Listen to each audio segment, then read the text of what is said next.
practices within for us all to continue engaging with message to this. But as much as well as something to evolving and to help achieve the sustainable development goals. The legal of the interest is to sustain peace, justice, and strong institutions, which is the only pillar of the true countries. I'm happy to note that it is important progress on the institutions with the UN start of the future as part of the UN community later this month. This is a high level event, bringing together world leaders to forge a new international consensus on how to deliver a present and build on the future. It will also discuss critical issues, including major global threats that are impacted on the economy including Zambia. As a competing national and international realities, the pressure on the community of financial resources to support all sectors, including the criminal justice system, community routines and engagements such as training and health community for all to come together to ensure that our communities, especially for the youth, that are usually behind, such as women, children, youth, people with disabilities, find pure environments that promote peace and prosperity for all. The UN Women Development will engage in stated the main and all the annual APA on the justice in Zambia. It creates creativity, positive relations and values will continue this changing world on how viewing the enhancing existing issues within the and government agencies. Contributing to the system, economic justice, system. While this is ongoing, we want and I'm pleased to reassure that positive engagement in this regard. UN recognizes the issues the individual is important collaboration the ongoing case promoting particular children in the implementation of the Children's Code Act of 2022. This important message, the National Security Guidelines on the children for the criminal justice has been formalized. Within all the original states, the legislation and the multi-supporting training and all procedures to promote child-friendly justice services and selected issues. However, this year, Mr. Jordan to launch the executive handbook on children's violence. It was launched with the evidence with the best time and appreciating calculation between justice and also among the institutions and integrity for their profession.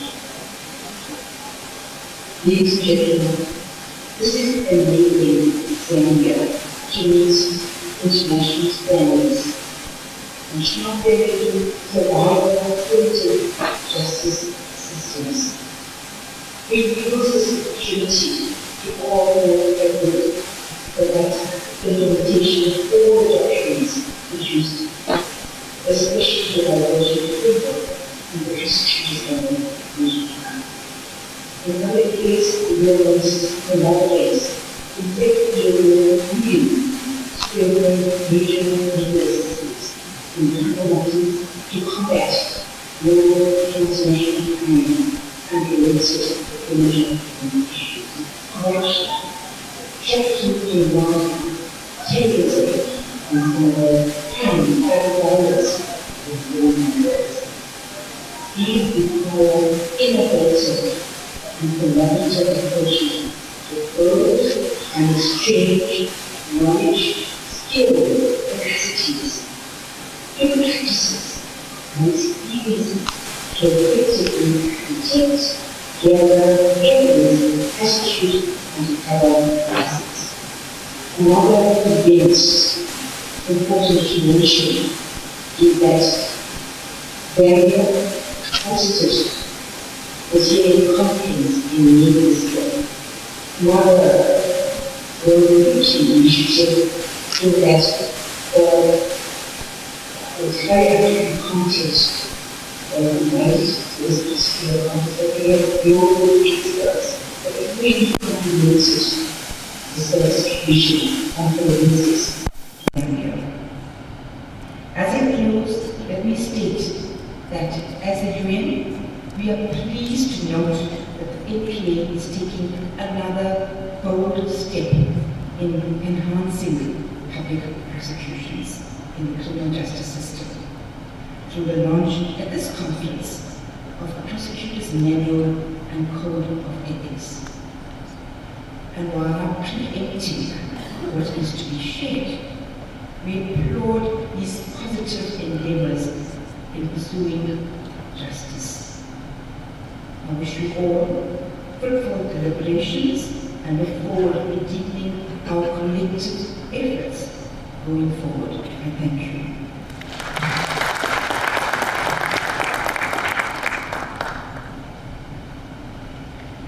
Thank you so much for those remarks on the UN system in Zambia.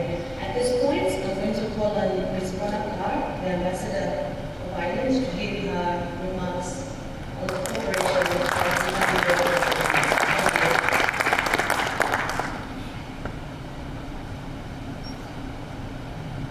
Thank you, Charlie. Good afternoon, everyone. Good to be here. In the interest of time, and I know your clock is ticking, please allow me to observe the protocols already set, and simply saying, dear colleagues and friends, it is indeed a pleasure for me to be here with you.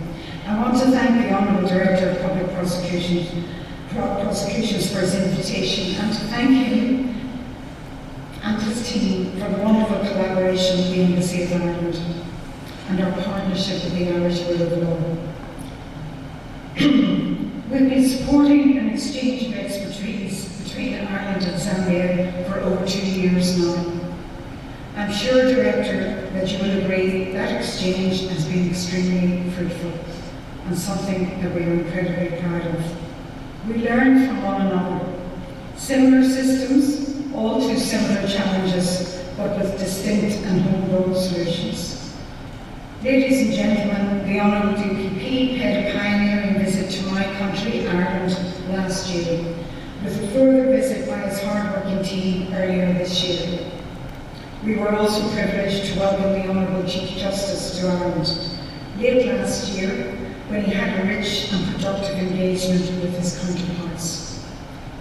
At the heart of this partnership is peer exchange, which we know to be invaluable. Lawyers talking to lawyers, judges to judges, prosecutors to prosecutors. As Ambassador, it is very gratifying to see how counterparts in Ireland and Zambia have clicked. This week will be a further opportunity to build on that cooperation. Honourable Director, you are rightly pursuing excellence, and I can think of no better ambassadors for Ireland in public law excellence than our 4 experts from the north and south of our island that are with us this week. Their experience is impressive. I urge all of you attending the conference to take full advantage of their knowledge and that of experts from across the region, and to share generously of your expertise. Like Zambians, we Irish are approachable and sociable. Interact. You don't need to cite precedents to start a conversation. Prosecutors, your work, the rule of law, is critically important. We have heard it from all of the speakers today. It is at the heart of everything. It underpins the stability of our countries and builds the trust of our people.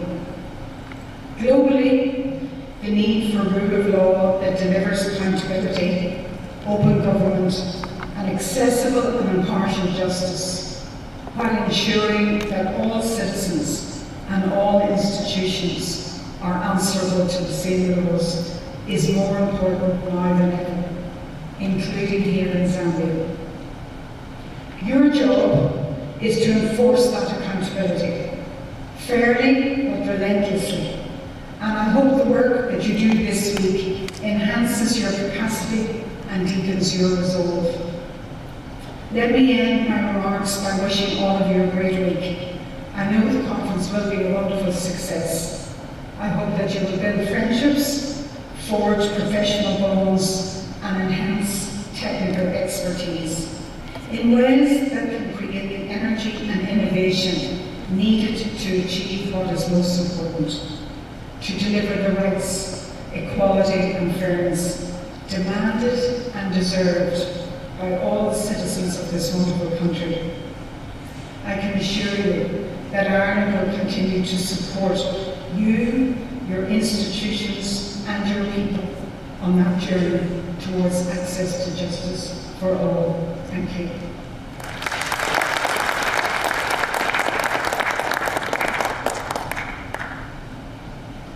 Thank you so much, Barbara, for those words. At this point, I quickly call upon the Executive Director of the Zambia Center for Communications Programs, SSB Kwatu, Mr. Jonathan Tonga, to make his brief remarks. Thank you.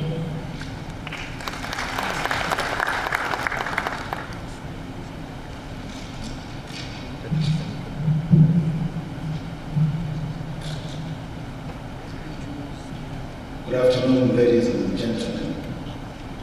Again, in the interest of time, let me write on the protocols already established. I stand here representing Zambia Center for Communication Programs, commonly referred to as ZCCP Quadrant. Our organization is implementing a project called USA Stop GBV Now. The project is supplementing government efforts to prevent and respond to gender-based violence and contribute towards HIV epidemic control. I must mention that we all know that GBV is a crime in Zambia. During the implementation of this particular program, I must also mention that it's done in coordination with multidisciplinary teams across the country, of which the National Prosecution Authority is part of. To ensure survivors of gender-based violence access justice while holding the perpetrators to account, ZCCP, in partnership with NPA, has supported 1. Training of 4,183 GBV multidisciplinary service and non-service providers in GBV case management. Those trained had representation from ministries of health, education, community development and social services, Zambia Police Victim Support Unit, the media, and also the National Prosecution Authority staff, to mention a few. 2, together with NPA, we have supported the training of 1,645 healthcare workers on best practices to fill in the famous ZP Form 32 used to document clinical data on GBV. The aim is to help with corroboration of GBV cases, especially sexual violence. 3, logistics to coordinate fast-tracking of GBV cases from investigation to prosecution through the Communication, Cooperation and Coordination Initiative, commonly referred to CI in the selected project implementation districts. And 4, coordination with NPA on witness preparation and support. Besides these successes recorded, I now make a passionate appeal to the legal fraternity, including the NPA here, that one, to help survivors, especially child survivors, with timely access to justice by prioritizing their appearance at court, by having them testify as early as possible in the case to avoid the stress and trauma of waiting and trekking to court on numerous occasions. 2, help survivors with pro bono legal services, including moving the court of protection orders during trial in line with the provision of the Anti-GBV Act. And 3, increase coordination with other law enforcers to hold perpetrators to account and reduce the bulk of pending cases. The statistics I will share worry me as we endeavor to seek justice for vulnerable women and girls especially. Our project has supported provision of legal services to 7,131 GBV survivors from October of 2023 to August 2024. Of these cases, 464 have been taken to court with 81 convictions, 22 acquittals, and 361 pending at court. A total of 3,204 pending at police and 2,099 cases withdrawn. With the number of cases pending conclusions of investigations, I wish to implore the NPA to take a lead in supporting the one-stop centers and the Zambia police to conclude investigations timely and have the matters appear in court within the stipulated timeframe. As the adage goes, justice delayed is justice denied for both the survivor and the accused person. Finally, I pledge our total support and partnership with NPA, especially through the gender-based crime department, who have been very supportive in building GBV case management skills and general response thereof. This surely, to me, is evidence in line with this conference theme of pursuit of prosecutorial excellence in the agency cooperation and global alliances. Thank you so much.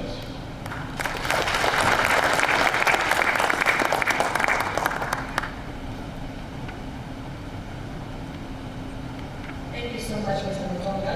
And you can't lie, numbers speak volumes.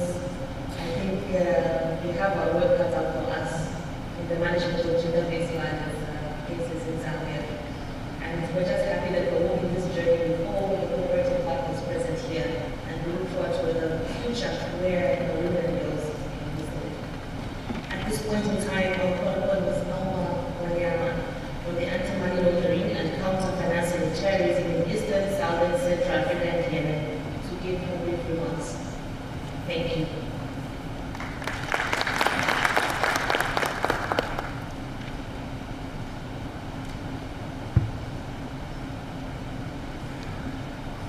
Thank you. Ladies and gentlemen, good morning. Is it good morning or good afternoon? Good afternoon. Good afternoon. Allow me to speak on the established protocols in the interest of time. I'll introduce myself properly tomorrow during my presentation. At this particular time, I stand here on behalf of the project director who was unable to attend. So allow me to read his remarks. It is my great joy to join you all this morning at this conference on the pursuit of prosecutorial excellence, interagency cooperation, and global alliances. On behalf of the European Union, the Anti-Money Laundering and Counter-Financing of Terrorism project in Eastern, Southern, and Central Africa and Yemen, and on my behalf, I am truly delighted to to be here in Zambia for this conference to share ideas, to learn, and to grow our mutual networks. Allow me to convey the apologies of my director, Mr. Frederick Bayard, who unfortunately was not able to be with us this morning due to last-minute constraints linked to the official closure of our project, which is ending this September 30th, and the launching of our new project starting 1st of October. But despite conflicting schedules and last-minute realignments, it was a great pleasure to give priority to and to maintain our support and presence in this conference, and in essence, stand in solidarity with the DPP of the Republic of Zambia. Ladies and gentlemen, following the FATF's immediate IO7 to have an in-country coordinated approach in the fight against AML safety, it is obvious and of the utmost importance that countries place their prosecution departments at the center of AML safety and CPF investigations. This will facilitate interagency coordination, collaboration, and cooperation, first at the national level and subsequently at the regional and international level. Zambia has already made a bold step in this regard. Earlier this year, our project supported Zambia, together with Malawi, Tanzania, Uganda, and Kenya, in development of a national training curriculum on financial investigations. The vision behind the development of the training curriculum was to harmonize approach and to standardize the investigation and prosecution of financial crimes within the police and prosecution units. The task and the process of developing the curriculum was intensive and demanding and took 5 months. Each country developed a tailor-made document fit for use by their countries and stationed within their police training academies and the prosecution training institutes. The national training curriculum was launched here in Lusaka, where 21 heads of institutions, patroned as led by the DPP Zambia, signed the curriculum into force. This launch was followed by a trainer of trainer program, where all the task force members who were developing the curriculum went through a rigorous trainer of trainer program, and they expected to be instrumental in unpacking the curriculum and teaching it both nationally and regionally. The development of the curriculum on financial investigation is one of the proudest moments of the AML Safety SK project. We have firmly believed in promoting interagency cooperation, first within a country and then across borders.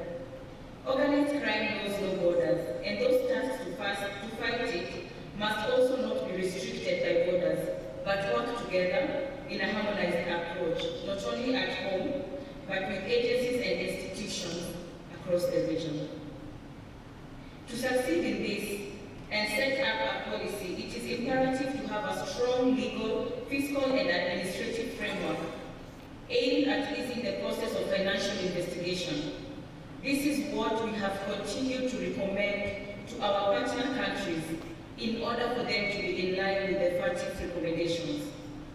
Finally, I wish to reiterate that the European Union is increasingly present alongside its partners in Africa to contribute to the stability of states and to allow for informed, effective, and sound financial systems. And as this project comes to an end at the end of this month, we will launch a new project which will continue to strongly support Zambia and other Southern African countries in this region to strengthen interagency cooperation and collaboration. As I mentioned earlier, this new EU-funded continental-wide program will strengthen the EU support to African states and increase cooperation within sub-Saharan African countries in the fight against illicit financial flows. In the new project, we reiterate that we will continue to strongly support Zambia and build on the work we have already established. In conclusion, we are in this together, all of us, as we all have a duty to safeguard and protect the integrity of our financial systems.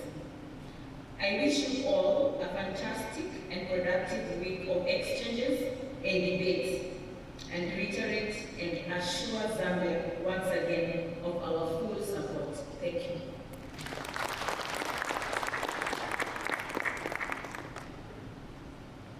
Thank you so much, Norma. At this point, I'll call on Mr. Patrick Mutubushi, representing the Chaka Institute of Governors, to also just give his brief remarks. Thank you.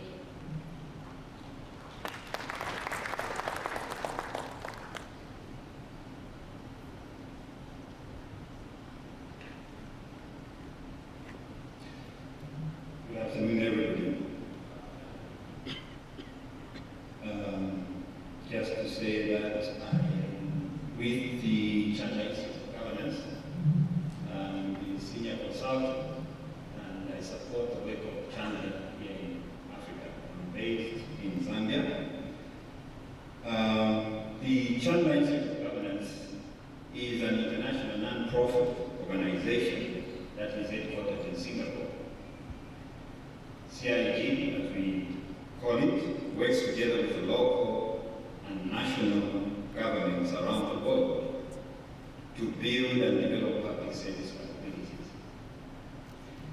We have a mutual interest with NPA in strengthening the rule of law, and effective governance is the foundation of our partnership with NPA. Since last year, September 2023, CIG has interacted and supported NPA with various leadership and organizational cultural change programs. The program involved various international and national experts to discuss and share insights on the organizational cultural change and development, as well as to equip our NPA leaders with the tools to become effective leaders within their respective channels. I am heightened to find like-minded individuals who aim to uphold the highest standards of integrity and wish to see that NPA flourish. During this Prosecutors Conference, it is exciting, and we know when we look at the lineup, the agenda, that it will be an exciting conference. And we want to congratulate the DPP for ensuring and making it a success. Already we can see that it will be such a success of a conference. CIG recognizes and respects the key role of NPA in upholding good governance and integrity in Zambia. As CIG, we look forward to continue supporting NPA's noble work and mission. Thank you very much.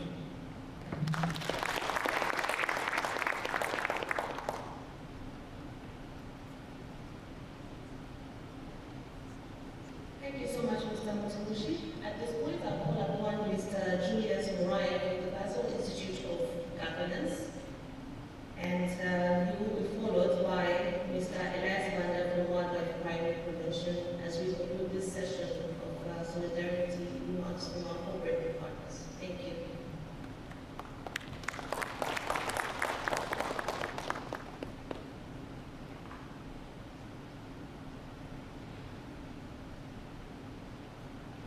Thank you and good afternoon.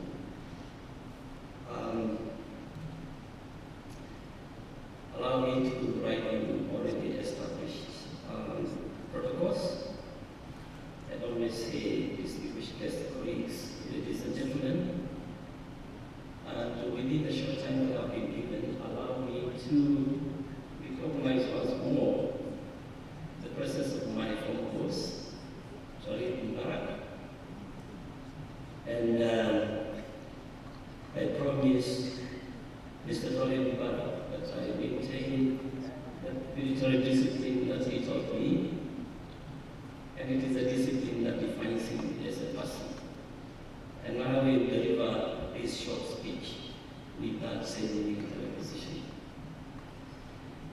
It is a great honor and privilege for me to have this chance to address this annual gathering of great legal minds, prosecutors no less.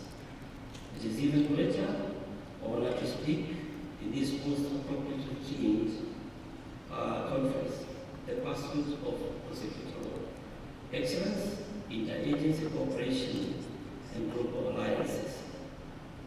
To my understanding, I believe it is the same for the organizers of this conference.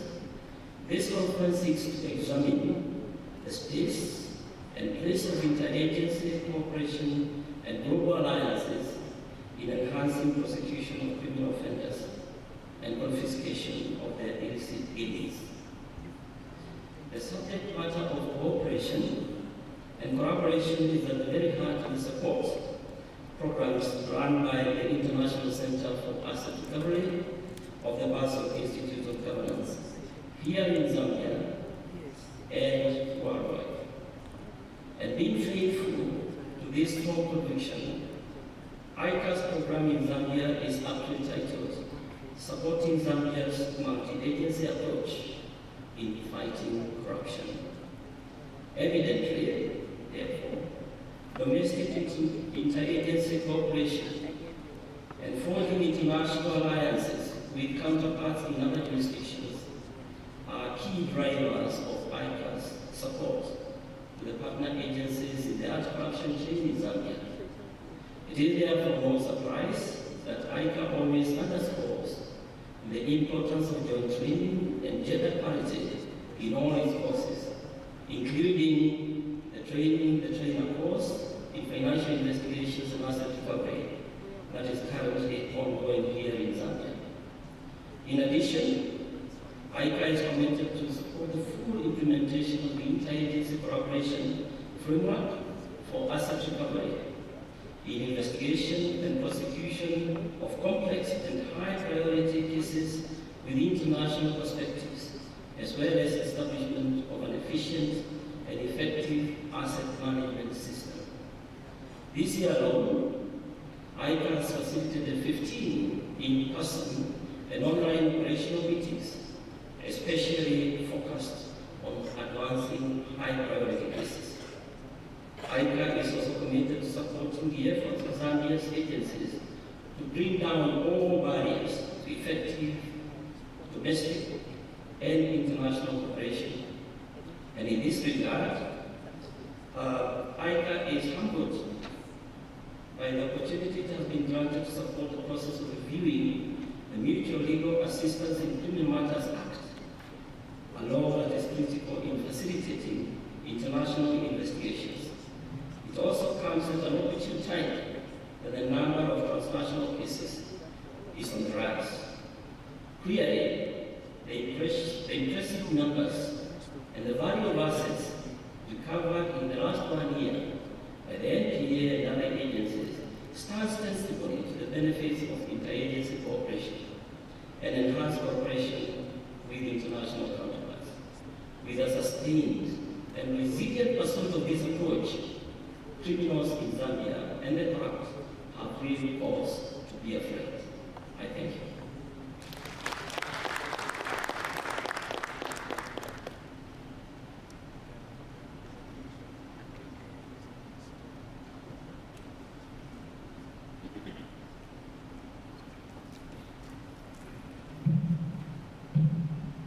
Good afternoon.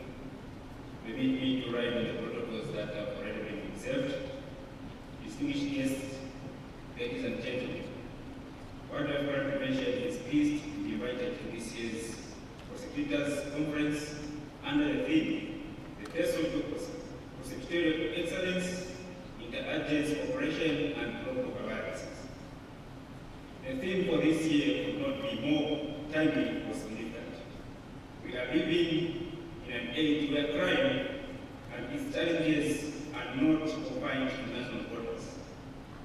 From transnational organized crime to cyber threats, environmental crimes, and financial crimes, we face issues that demand more than just individual effort.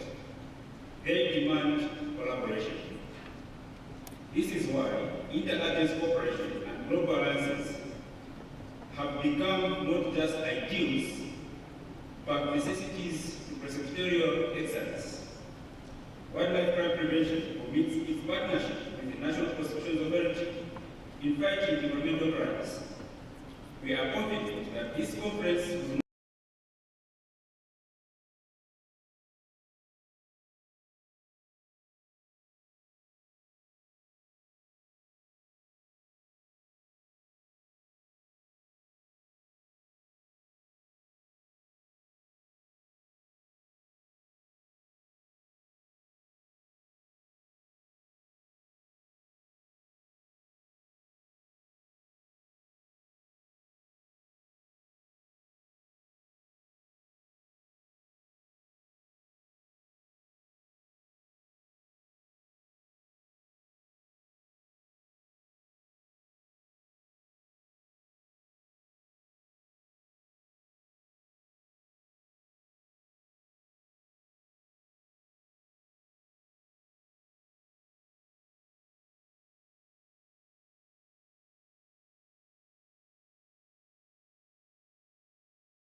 and she sends her sincere apologies and warm wishes for this conference. As an act, we wish to start by reiterating our commitment to our friendship and partnership, a partnership that we value. And one of the main pillars of our work is anchored on access to justice. And we are of the firm belief that the key to achieving this is a bold and skilled prosecution that remains alive to the times, a prosecution that respects human rights and upholds the rule of law. We are in this regard, Learning DPP, most delighted to work with you and your team through this conference and many other areas as you pursue prosecutorial excellence. Learning DPP, we wish to thank you for your support during the audit of prisons and correctional centers, which was led by the Ministry of Justice, as well as during the Children's Court Survey, which was led by Zambia, and we will have presentations from both today and tomorrow, as well as a prosecutor's manual on economic and financial crimes, and most recently, the peer exchange visits to Kenya and Zambia, all in pursuit of the enhancement of access to justice. Finally, we look forward to a rich and insightful conference, and thank you most sincerely for your partnership. I thank you.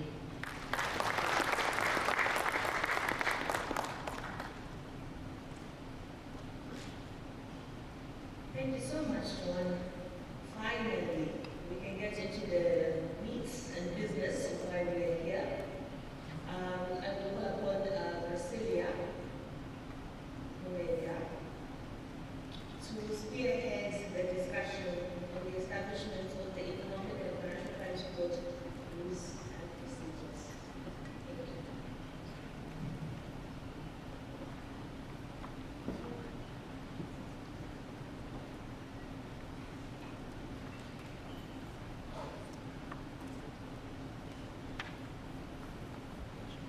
Good afternoon, all.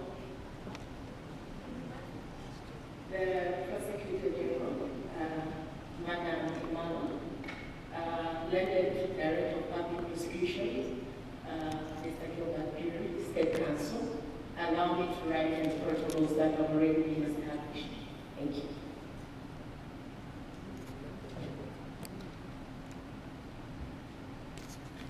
In our strides to fight economic and financial crimes, many jurisdictions have established specialized courts that deal with the prosecution of such offenses.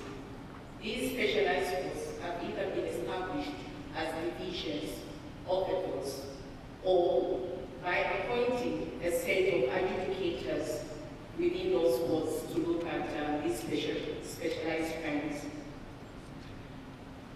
This has been done because specialized is known to enhance efficiency, effectiveness in dealing with these offenses. Slightly over 2 years ago, Zambia established its own specialized court dealing with the economic and financial crimes. Our first presentation for this conference is entitled The Establishment of Economic and Financial Crime Courts, Rules and Procedures. And to help us navigate that important topic, I have a powerful panel of adjudicators and prosecutors who have experience in this area and live and deal with these offenses in their various manifestations. Ladies and gentlemen, colleagues, help me in welcoming the first panel. Allow me to welcome to the stage Lady Justice, Lady Justice Honorable Ununuchu. Sorry for that.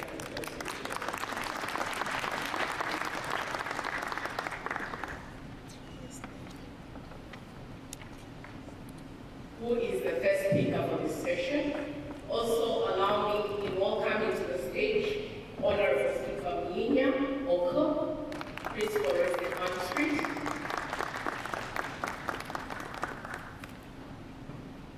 Allow me in welcoming Mr. Henry Matthews.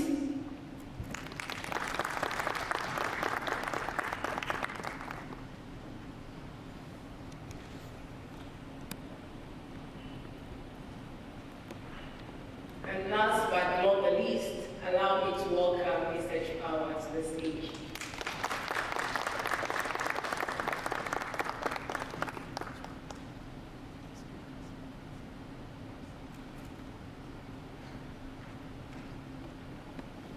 So before I call upon the speakers, allow me to just give a brief bio on each of the speakers.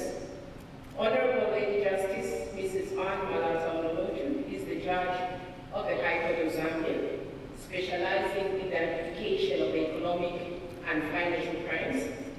Before this position, she held the position of Director and Chief Executive Officer of the Zambia Institute of Advanced Legal Education,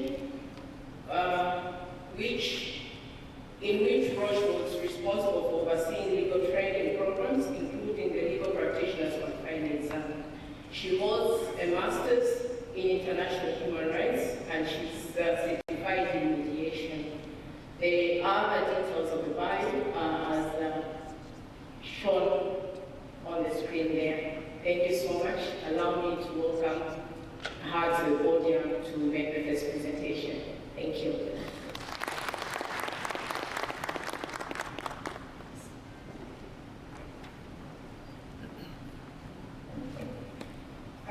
Allow me to write on the previous protocols that have been observed I'm sure that our panel will be well managed by Ms. Mlenga. But I do have my phone and my timer to the exact time that she gave me, just because she feels comfortable about issuing for directions every so often towards me. So I will be timing myself as well, just to put some ease and comfort there this weekend. So I'm not sure that I can control this.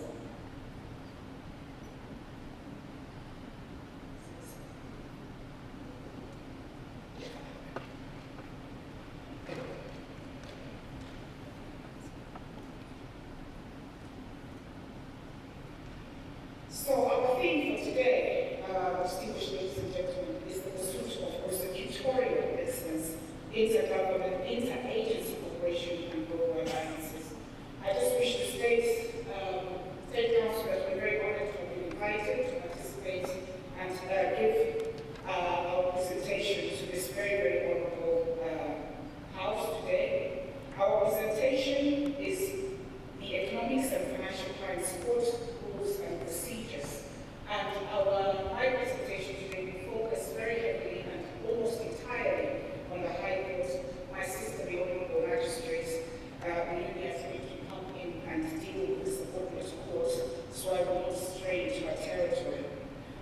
focus very much on our High Court.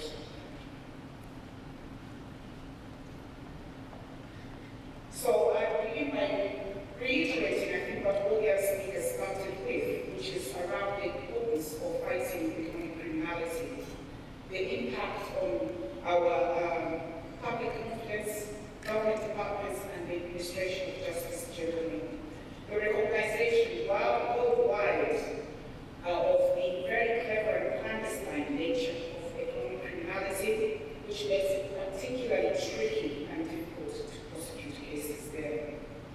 So I would emphasize, as they've done before, that there is need, and has been actually, international consensus that asset recovery would be the mode, the most way or the method to deterrence and operation of these activities.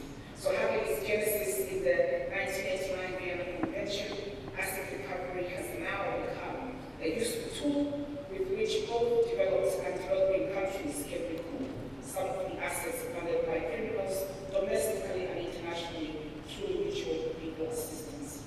So I will cover very briefly the key conventions, which I know everyone in this room should be very familiar with. We have the United Nations Conventions Against Corruption, and I have noted them the dates of ratification, that is Zambia's ratification. So all of these, we read through what is on the screen, including the United Nations Convention Against Illicit Substances and the United Nations Convention Against Transnational Organized Crime, all speak to aspects of international economic criminality. They speak to issues that support conviction and non-conviction-based forfeiture. They speak to issues that address how realizable property from drug-related enterprises can be recouped as well, and they emphasize international cooperation in asset confiscation.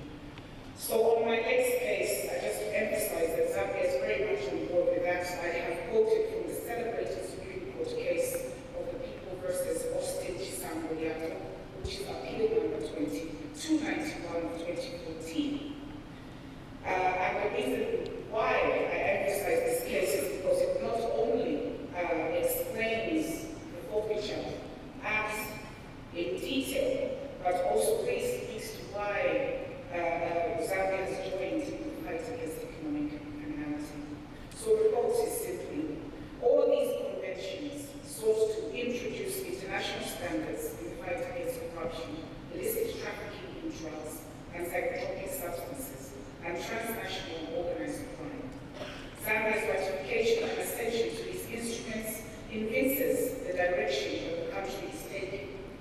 In our considered view, the forfeiture of proceeds of Crimes Act No. 19 of 2010 does domesticate, though not entirely, some tenets of these conventions by making provision on forfeiture of suspected proceeds of illicit activity and lowering the standard of proof, and quote. So when we come to domestication, in the past, prior to this act, there were few legislation that did speak to issues of forfeiture and confiscation of legally obtained wealth in Zambia. This culminated in the enactment of the Forfeiture of Proceeds of Crimes Act No. 19 of the laws of Zambia, which we have now learned through our prosecutors is now referred to as the F-OCA. Sometimes I wonder whether the first one was not for OCA. I doubt that was as well, and the number of names that were coming from an acronym for OCA have been beyond redemption.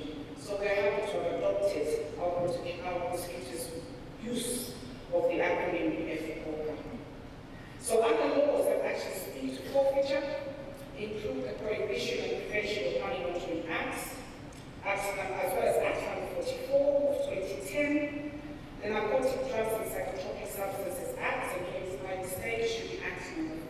35 of 2021. This will trust the will be changed accordingly. We also have the Anti-Corruption Act No. 3, and this is just to name a few. As we delve into issues of confiscation, forfeiture, and the like, it is important to note that the Constitution, being the supreme law of the land, does afford its citizens property rights under Part 3.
the Chief Justice of the Republic of Zambia, Honorable Justice Dr. Malina State Council, by statutory instruments did create the Economics and Financial Crimes Court. So by statutory instrument number 5 of 2022, the Economics and Financial Crimes Division Court Order 2022 birthed the Economics and Financial Crimes Court, which is a division of the High Court and whose jurisdiction is to hear and determine both criminal and civil matters, as well as matters relating to economic and financial crimes and corruption. So that's the speciality of this court. Note that statutory instrument number 5 of 2022 must be read together with the Economic and Financial Crimes Division of the Court Amendment Order 2024, which defines corruption and economic and financial crimes. So in our court, we currently have 5 High Court judges who sit in panels of 3. However, all these cases that come before us are discussed as a panel of 5. We also have the statutory instrument number 10 of 2024. This is the Criminal Procedure Code's Economic and Financial Crimes Court Rules of 2024. This applies to both the economic and financial divisions of the High Court and Subordinate Court, and provides for procedural rules in criminal trials and appeal.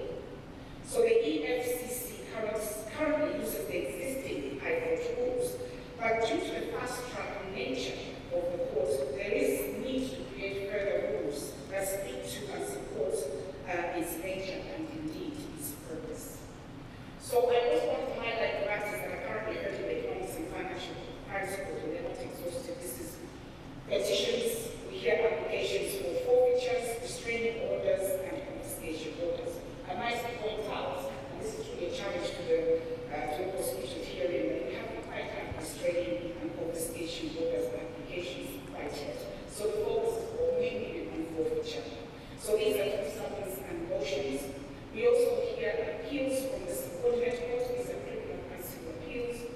We tend to also deal with bail applications, and we also have matters that are in the general list as well. So one of the things I want to emphasize when we look at what we do at the Economics and Financial Crimes Court, especially our specialism, which is the economic crimes, is that we are in the process now of seriously creating new jurisprudence.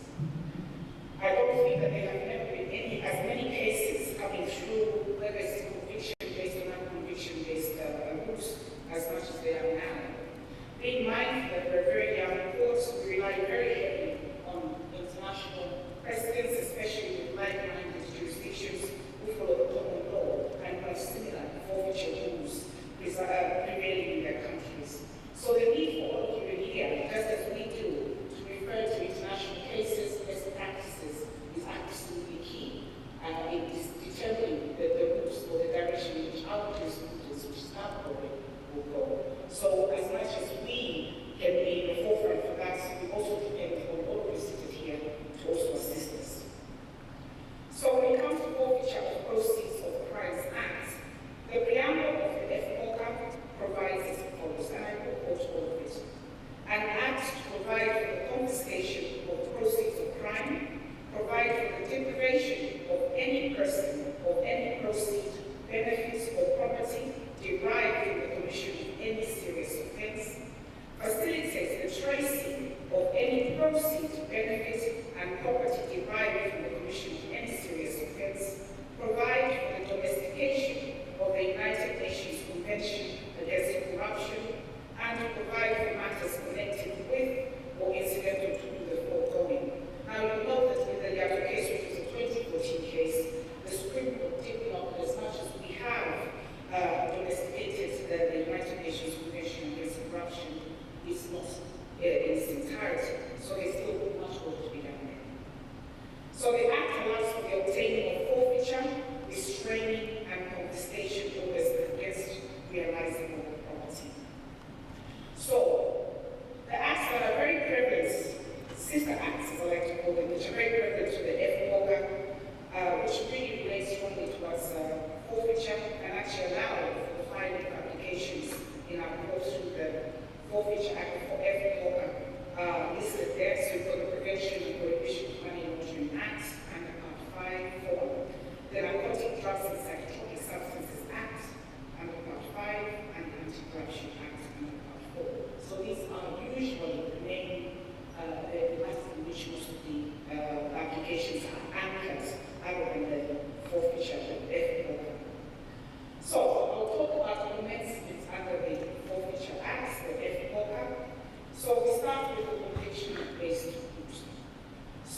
no-brainer.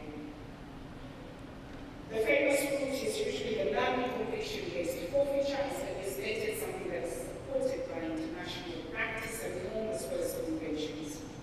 So an application for non-conviction-based forfeiture order for tainted property is made by a public prosecutor under Section 29 of the Act. Where a public prosecutor applies for an order under Section 29, the following must happen. Firstly, the public prosecutor must give not less than 30 days written notice to any person who may have interest in the tainted property.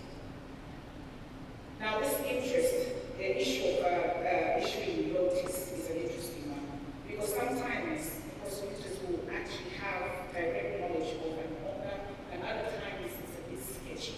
So the idea is that 30 days notice must be given. But any person who claims interest in the property must appear in court and adduce evidence of such interest.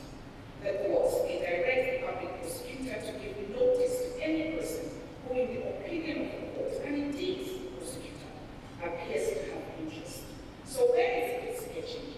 It is in order for deed to happen, either through the prosecutor's own initiative or the court's order, which says, and order that the prosecutor publish in the Gazette or daily newspaper of general circulation in Zambia a notice of that application.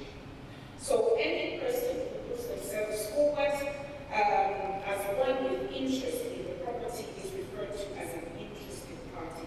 We noted that some time ago they would come through as respondents and would always have to correct that we're not interested in you, we are interested in the property. And if you want to show interest in that property, you are therefore an interested party. So I will now come to a section where I discuss various issues that I think are worth taking note of. And again, I emphasize this is from the perspective of the economics and financial principles at a higher level. So first is Section 30, as I said earlier, of the Act, identifying an interested party or a potential interested party. As I said earlier, make the application, advertise it. Sometimes we find that even where the need to advertise is as clear as day, we will come to a point where we have to order it. I believe that there is no harm in an application coming with an advertisement when we done. Section 31 of the Act on issues of balance of probability. So it states that the prosecutor must, in their application, adduce sufficient evidence to satisfy the court that the property in question is tainted property and therefore liable to forfeiture. This is very much of interest, especially to legal practitioners who I hope are also present here. There's always a debate about who adduces evidence. It is the applicant, therefore the prosecutor, in those cases, who must show sufficient evidence to satisfy the court that what they are applying to confiscate or to forfeit is indeed tainted property. Section 78 states, same as otherwise provided in this Act, any question or fact to be decided by the court in proceedings under the Act is to be decided on the balance of probability. The emphasis here is that this standard must be noted to be lower than that expected in criminal matters. When it comes to honors of proof, Section 34 covers this. The applicant in any proceedings under this Act bears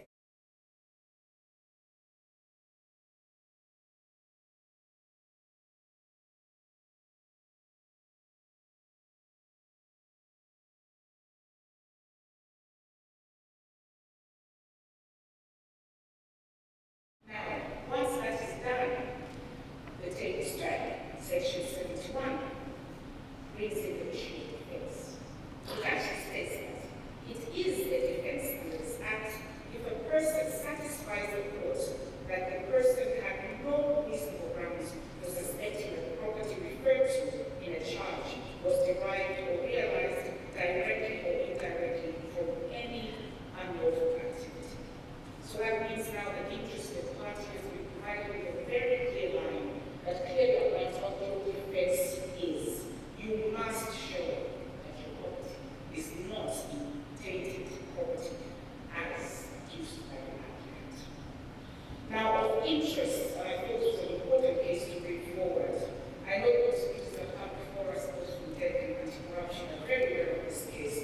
But it is a Kenyan case, and I believe our Kenyan brothers and sisters are here today. It's a very persuasive case, and I think it is one that I needed to highlight because it gives us a clear indication of what does that difference look like. So this is assets recovery versus Peter Oluwafemi Oluwawo. Civil suit number E002 of 2022. Now, I believe the facts of this case are that a Nigerian gentleman who was residing in Kenya received a rather dubious suitcase which had in a jacket, amongst the contents of the suitcase, an amount of $28,000, I believe, something like 3.1 million shillings. So he was obviously in court, it came in by post, and he was charged under their similar laws and had to then defend himself. Once the prosecution had established that there was good enough reason to order set $28,000 as tainted property, so he was also convicted under the Money Laundering Act. Now, what I do love about this quote from this particular case is that it explains what I said before in a different way and hopefully much more understandable, and then moves on into the aspect of defense. So I will quote the whole thing. In civil forfeiture proceedings, the burden of proof initially lies with the applicant, who must establish that the properties in question are likely to be proceeds of crime. Once this is established, the evidentiary burden shifts to the respondent in our jurisdiction interested party, who must demonstrate and justify that the properties are legitimate and are not acquired through illicit means. The respondent must provide a practical and sufficient explanation to satisfy the court regarding the source of the properties. The applicant's role is to raise doubt by presenting evidence suggesting that the property may have been acquired through criminal or dubious means. That is the role of the applicant. Once this role is established, the respondent must offer a satisfactory explanation. I'll repeat that in our terms. The interested party must offer a satisfactory explanation and evidence that is solid, honest, and beyond conjecture or misinformation.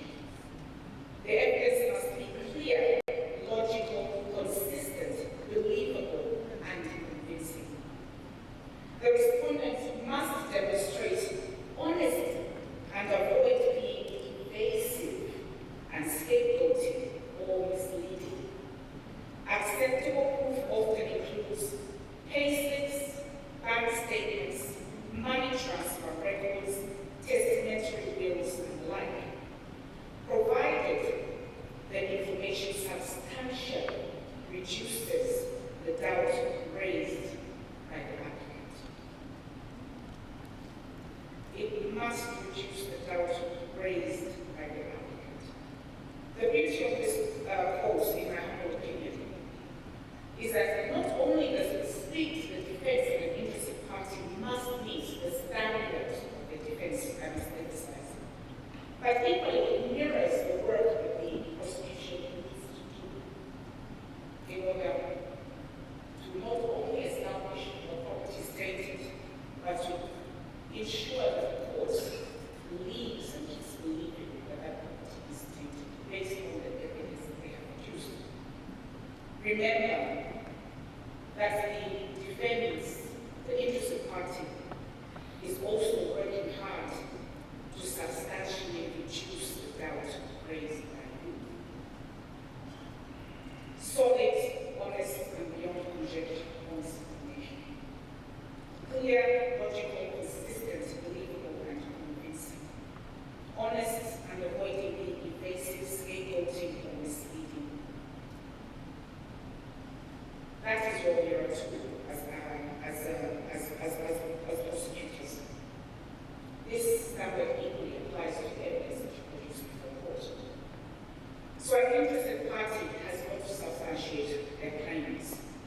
Here we are giving examples of payslips, bank statements, money transfer records, testamentary bills. An interested party that fails to meet the standards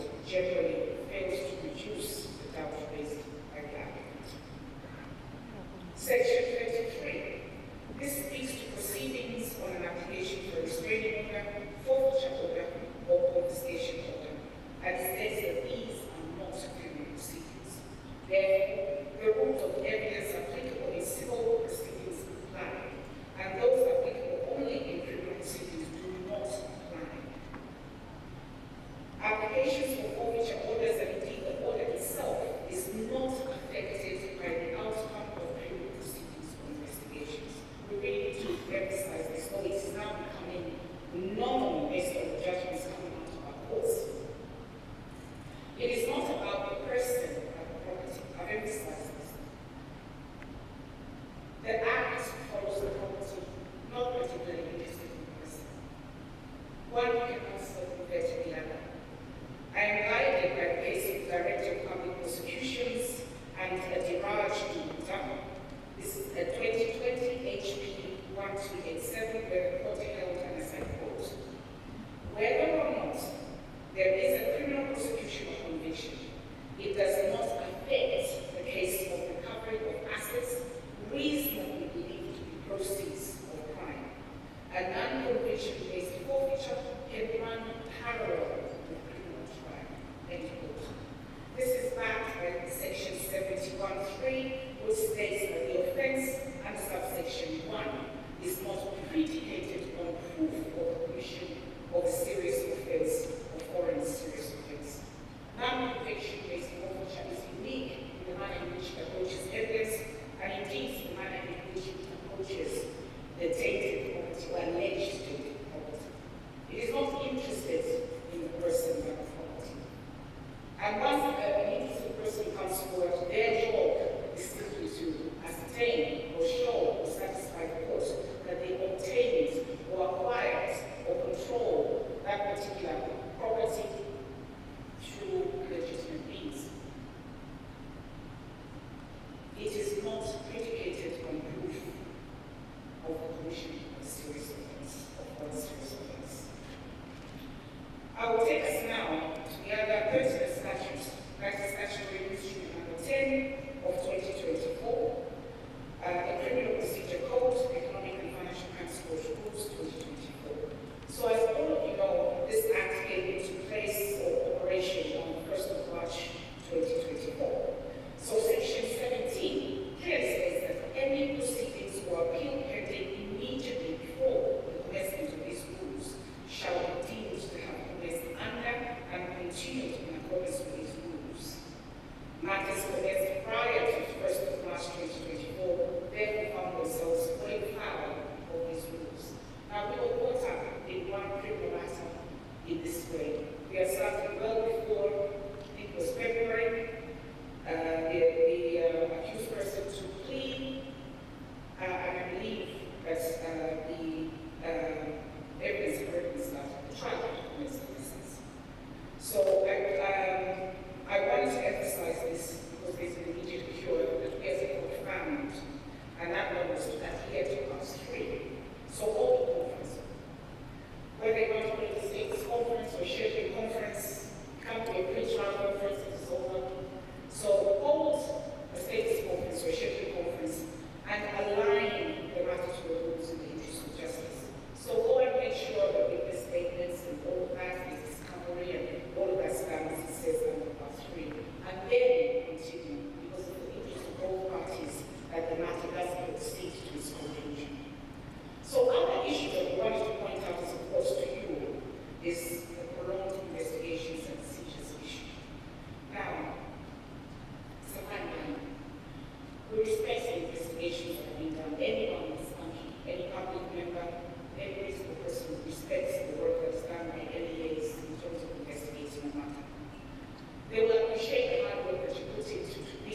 you will note that the legal practitioners will jump on any technicality. They'll raise a PI faster than lightning. Some of it is truly justified, and we don't blame them, but we do know that they're very tricky characters. Don't quote me. However, why would you want to allow them through your own negligence to raise PIs and make you look incompetent by simply not following an adherent court rules? So we ask, please comply, read through or revise the High Court rules. When it comes to affidavits and construction consent, understand what happens with handwritten documents or statements, typed, certified, the certification to be clear, certified true copy, not just the standard. Numbering of exhibits has also been something that has been brought up in our courts before, where an affidavit was brought with absolutely shocking attachments in terms of exhibits, not in order and all over the place. And of course, the ever-troublesome production of clear and legible exhibits. I trust that you probably have much better, more high-tech printers than the judiciary has, and I'm sure they must be in color. So I trust that you will never see these again. The other issue that we've noted is the production of evidence, and I put up two acts. The Evidence Act is Book Act, Chapter 44, and the Electronic Communications and Transactions Act, Number 5 of 2020. These are issues that are raised in our PIs that come before us, as well as in judgments that we do. And this also includes certification of copies of documents. Please be very mindful as you are deep diving into the financial capabilities of people that these acts, especially the first one, is absolutely pertinent. How you produce evidence and the risk of having attachments that are probably key to your case being thrown out, and what a shame that would be. So please, production of evidence, have good reads. So, when it comes to augmenting of submissions, I said to keep it short. I think my colleague said this is all. We do read. Okay? So we don't need you to repeat what you've already submitted, and we implore you to stick to what is in your submissions, whether it's in reply and so forth. Do not stray outside of the submissions. But please, and I'll come back again to this in the future, we can read.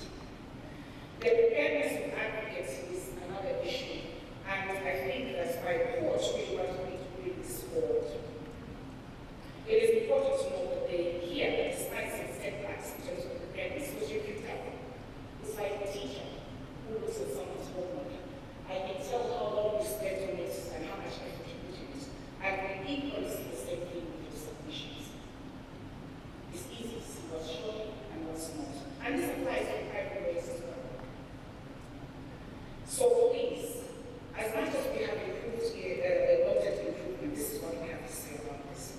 It is your duty as prosecutors and indeed legal practitioners in general to pursue excellence in your exhibit integrity and professionalism in the manner in which you produce your work.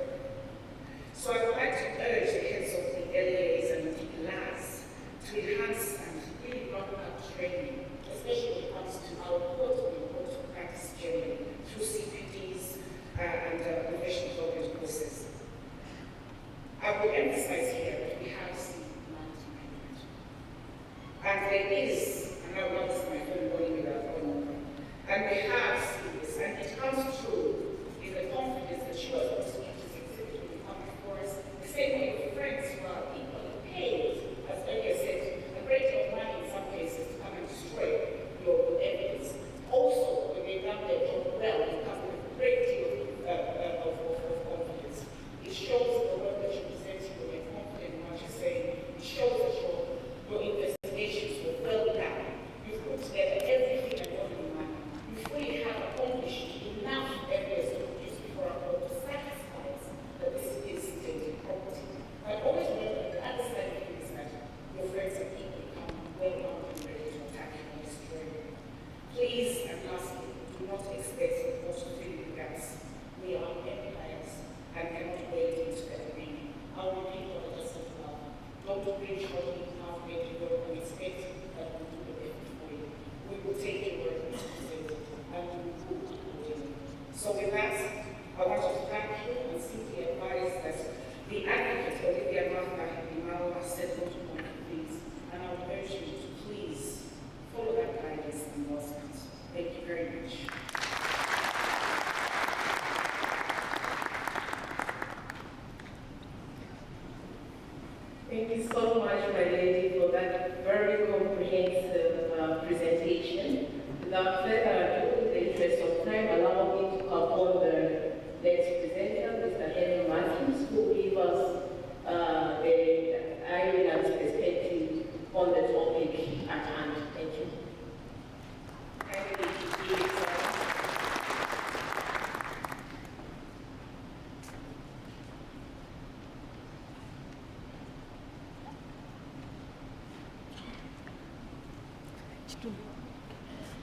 Thank you very much, ladies and gentlemen. It's a pleasure to be here. There are three golden rules, I think, when a foreign speaker is asked to speak at a delegation such as this or a conference such as this.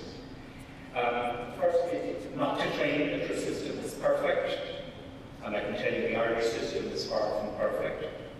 The second thing is, do not go into great detail in relation to legislation, respecting that other countries have different legislation. And finally, a subject upon which you're not an expert. Now, I'm sorry to say I'm going to have to break one of those rules. So which one is it? It's the third one. I am not an expert on a financial crime court.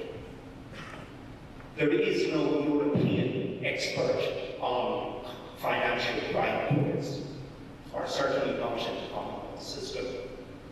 This is an African development, and it's a very exciting development. For the last 5 years, we've been lobbying for one with very little effect. Recently, the head of CPS in London outlined the advantages of a financial court that they don't have. And talking to my colleagues in Northern Ireland, I'd love to tell you they have one, they don't. So when we do get one, and I hope we do, we will be copying your legislation. So I will try to talk about something about which I am an expert today, but I'll try to keep it under the 20 minutes. I will also talk on the basis of being a lawyer for 14 years and a prosecutor for 20 years, with the last decade bringing forward financial crime in the area of Ireland. Some of the things that your director spoke about today, I shared that experience on the index. Ireland has moved from outside the top 20. Last year we moved into the top 10 for the first time. We lost a place. I think they might have heard I was retiring. Sorry, that was a joke. I think it's a bit more than that. Do you want to move on?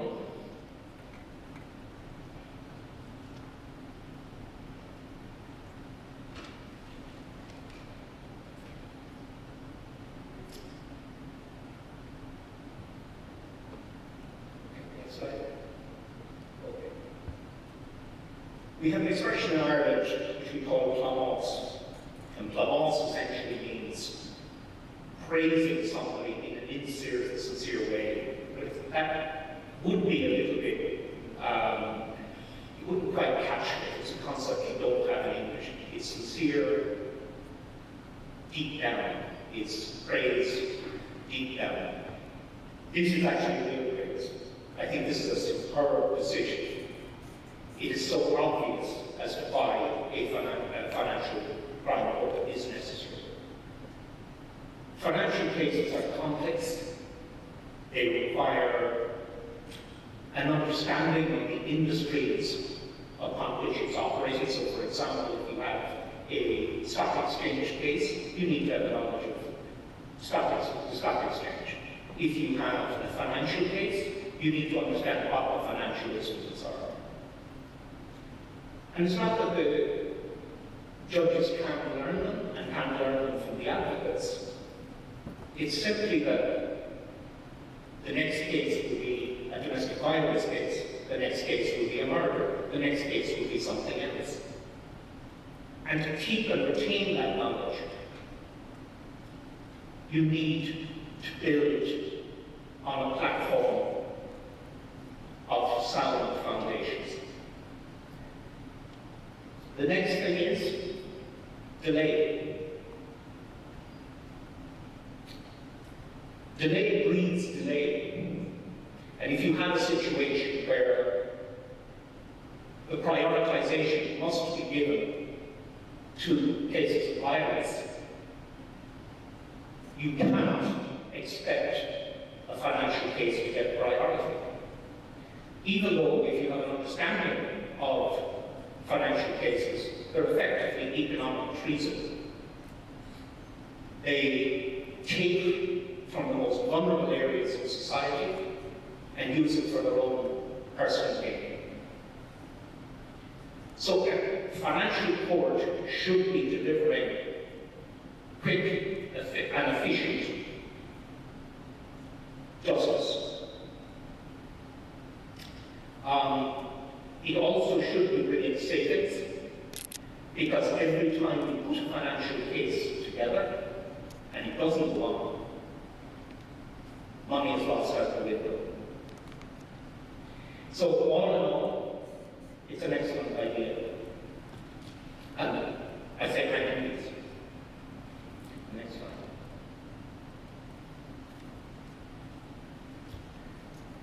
Why did it fail?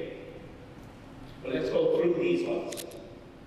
I personally don't think your concept is going to fail, and I'll go through each one of these to explain why.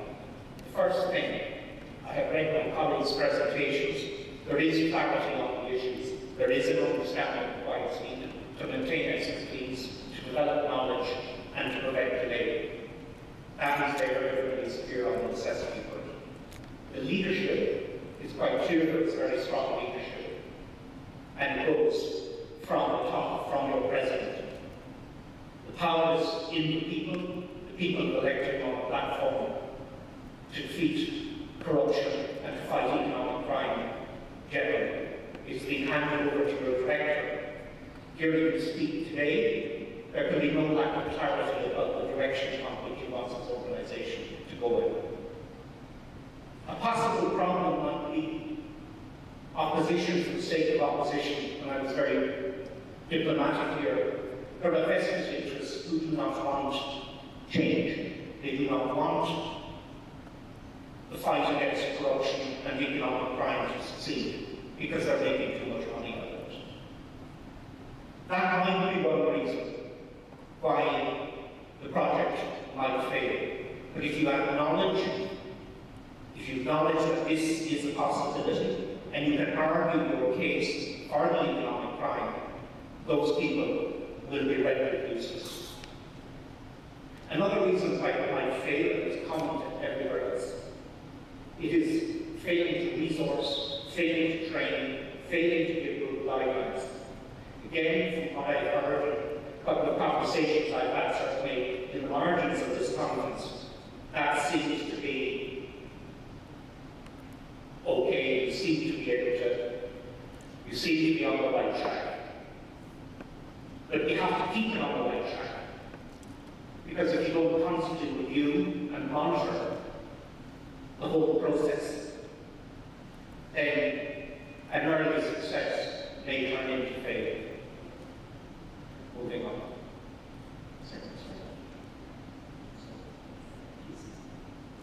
Sorry. This is a judgment that's come out of Europe, and perhaps it will explain why most of our initiatives have taken place within the 5 years. It's a judgment of McFarlane against Ireland. We were taken to the European Courts of Human Rights because of delay in the case. Now, when I say that the man's name was Brendan Big McFarlane, and he was called after a famous biscuit company in Belfast, the McFarlane Biscuit Company, I think you'll guess this is a criminal case. It's a criminal case that arose out of troubles in my country, and one thing I will do wish to make clear is regardless of whether the terrorist group supported a united Ireland or supported continuing Northern Ireland's link with the UK, they regard it in both Irish and British law as terrorists, as unlawful members of unlawful organisations, and the law supported that distinction. The case of McFarlane dates back to about 1984, when they had the terrorists decided that they would have a new fundraising exercise, and that they would kidnap certain people. It happened on the northern border, and south of the border.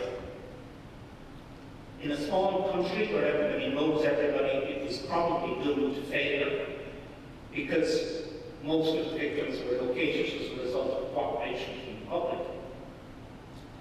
One poor man was killed, and a horse was killed. Now, the Irish love their horses, and it would be, the horse's name was Shirley. It would be like kidnapping Pele in Brazil and executing him. That caused outrage, and that state of kidnappings ended. And I tell you that story to illustrate the power of the people. If the people decide something ends and don't tolerate it, then it will end. The case itself is problematical because the case lacked a delay. The case incident happened in 1984. Mr. McCarthy was alleged to have been involved in the kidnapping of an Irish businessman. Two law enforcement people, one member of our police force was murdered and another soldier was murdered. Mr. McFarlane was also wanted for activities in Northern Ireland, and he was doing time there. I don't want to get into too much more detail on it, but essentially he was arrested, he escaped, he was re-arrested and sent back to Northern Ireland to serve time. In 1997, he was released as a result of an amnesty on the Good Friday Agreement. And suddenly, our state got interested. The matter went on, and there were several appearances of him on the Supreme Court, and eventually in 2006, he was acquitted. The passage of time meant that certain planks of the prosecution case were no longer reliable, and he was acquitted. So we are talking 30 years from when the event happened. We're probably talking a decade it took to get through the whole system. And that you would consider unacceptable. And they pointed to two failings in our system. One, the delay itself, and that quotation that has been coming around here today, justice delayed is justice denied. That was given effect. And the second thing was that we did not have any method of compensating victims. Now, the compensation paid to Mr. McFarlane was €5,000, which would be small in the scheme of things, but we have paid out over $1 million to certain victims, and $10,000 for his legal costs. But that thinking has now permeated our whole criminal justice system. And we have the court proceedings delays bill, which we expect to be enacted within the next, probably next year, which will give effect to that decision. But to prepare for that decision, we've had to take certain steps to reduce delay. Next slide, please. And here is the problem. And I pointed out that unless you understand the issue, you can't rectify it. So you see, it probably is a bit hard to make it out, but you see the biggest bar graph there, the tallest one. The one to the left of that, the little one, is Ireland. And you wonder why there are delays in the system where there are no judges, or where there are insufficient judges. What has often surprised me is that this is the cheapest part of the system.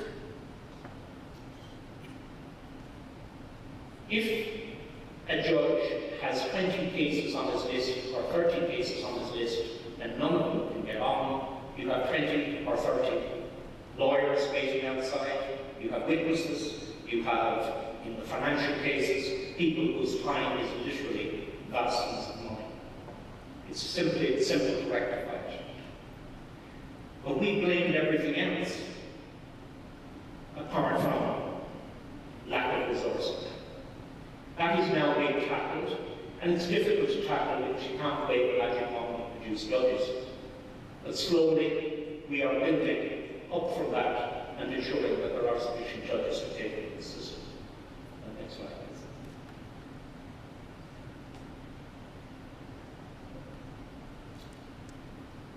I thought this might be a little too cheeky, and I'm not sure whether it translates or not, but it's a term familiar, certainly in Britain and in Ireland.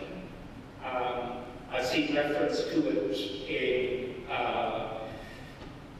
in Hong Kong and in Sri Lanka, and what it essentially means is a judge behaving like Louis XIV.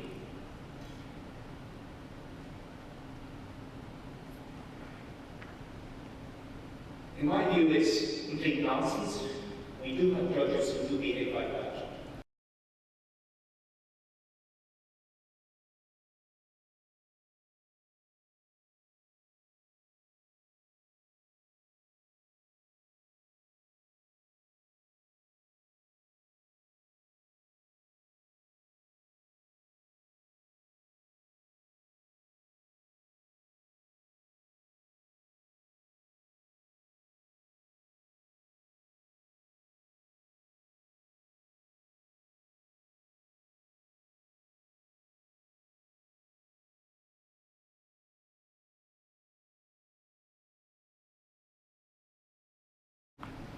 That may happen as we do. Next slide.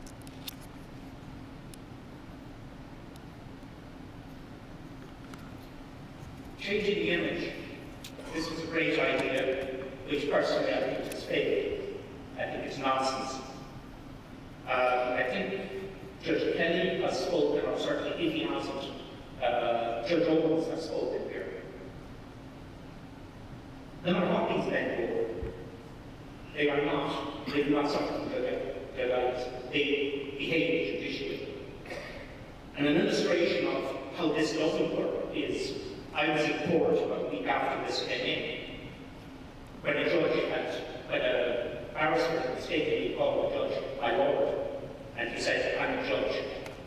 The previous week, he criticised somebody else for calling him judge instead of my lord. That is judges behaving in an unjudicial way. Fortunately, there are few and far between. The biggest thing I think would change the attitude of judges was to record them, to play those recordings on appeal, and to appeal again when you failed, and try it again, and the message comes through. Next slide, please. I'm not going to go too deeply into this. I showed you have your own complaints procedures, your own education. You touched on some of those. The only comment I would make would be, if I went to one of the judges that I mentioned or didn't mention and referred to him to Bangalore principles, he would say, listen, Sonny, go back to India. Again, it's the system of building up that system of support and using that system. If a judge is not behaving properly, use that. Next slide, please. Now to the prosecutor. Intelligent application of resources. When I was a young prosecutor, I went to America, and he was impressing me with everything he had. And I said, oh, look, I come from a country that doesn't possibly have that kind of budget. And he said to me, he was a prosecutor from Maryland, he said, our state budget didn't run to that. Use what you've got. Use what technology you've got. Use your budget better. The first thing we used electronically was WhatsApp, or its equivalent of Viber, where we could pass around messages to us and keep matters moving. Another thing we've used is, we've developed on from that. Perhaps the biggest tool and most successful tool we use at the moment is the files, particularly relevant for disclosure. Disclosure traditionally is a problem for us. We go into court, we do our job properly, we leave everything there, and we defend claim is missing document. We now have an electronic transmission, which goes via the internet and is secure. It's effectively a Dropbox for the defense. We send out the file, they drop it down, and they take it. First time I saw that report in a practical way was the defense did their usual thing and said, oh, I don't have that particular document. And my personal report was able to say to them, we got it at 10:45 on the 26th of June. I could deal with graphics, I could deal with electronic presentation of evidence, and I will when we're doing our training here on Thursday. Moving on.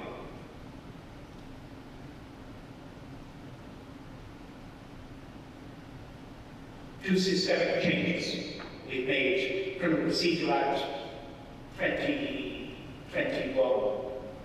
This has allowed us to deal with pre-trial issues in the absence of the jury.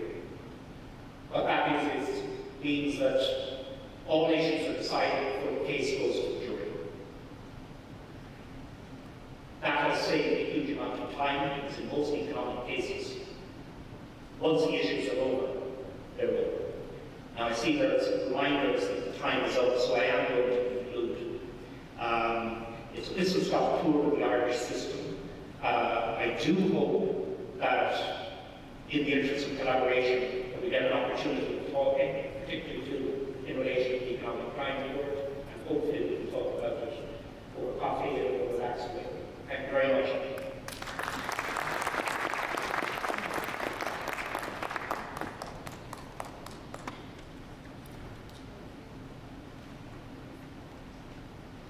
Thank you, Mr. Matthews, for your presentation, and thank you for sharing your thoughts about the establishment of the Economic and Financial Crimes Courts and the initiatives, the reasons why such initiatives fail.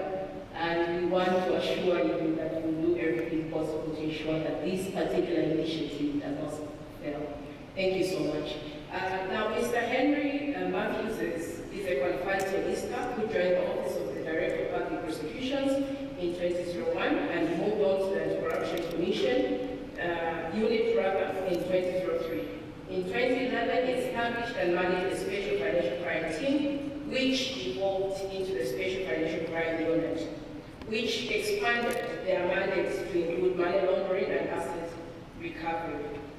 He's part of Ireland's delegation to OECD working group on bribery, and he contributes to government review groups on economic crime and serves on the Advisory Council on Fraud and Corruption.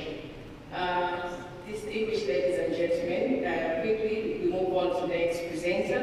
Allow me to welcome to the podium Honorable Silva Okol, who is a distinguished member of the legal profession and holds a Master's of Laws from the University of Wales. She's currently pursuing another Master's in Human Rights at the University of Osaka.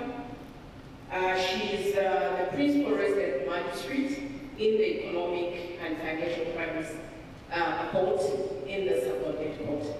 Please let's encourage her as she walks to the podium.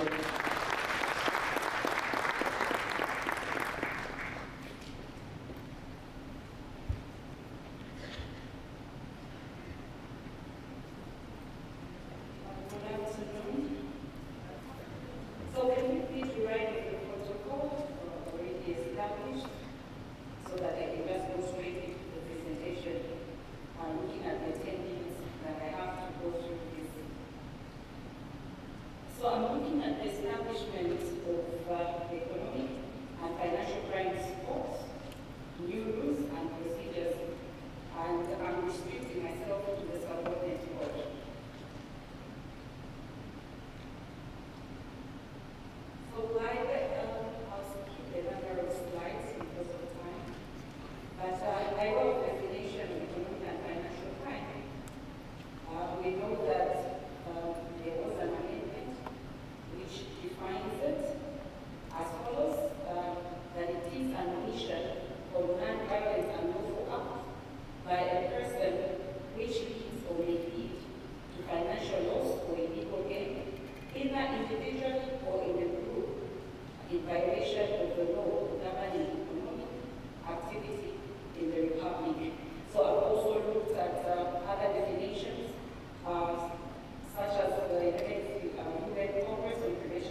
from the three definitions that I looked at, I think it is clear that economic and financial crimes cover a wide range of offenses, where in the main perpetrators obtain an economic gain or advantages. So that's what we understand by EFC in the subordinate court. Going to the legislation on economic and financial crimes, as we know, the penal code, that is chapter 87 of the laws of Zambia, is the primary legislation that outlines conduct that constitutes criminal offenses in the Republic. However, there are other laws that also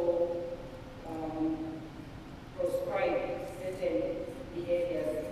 And in the main, the supported courts, we deal with the Anti-Corruption Act number 3 of 2012, the Forfeiture of Proceeds of Crime Act number 19 of 2010, the Prohibition and Prevention of Money Laundering Act number 14 of 2010, and the Excise and Customs Act, among others.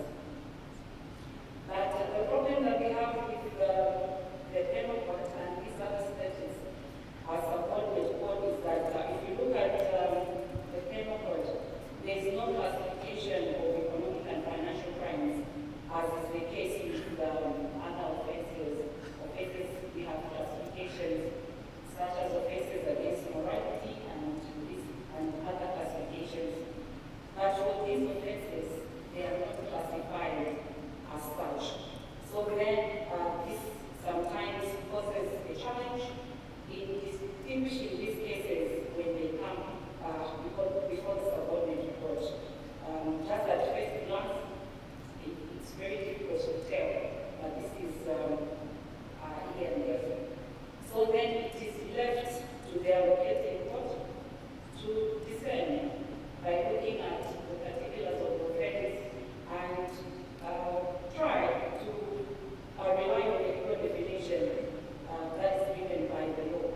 So lack of classification causes difficulty. Moving to the common offenses that constitute economic and financial crimes. So I'll highlight the ones that are common in the subordinate court.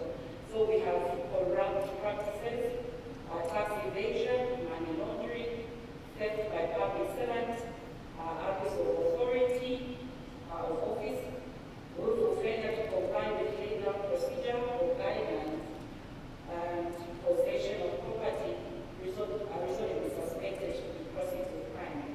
Of course, we have also a number of forgeries that are prosecuted under E and F.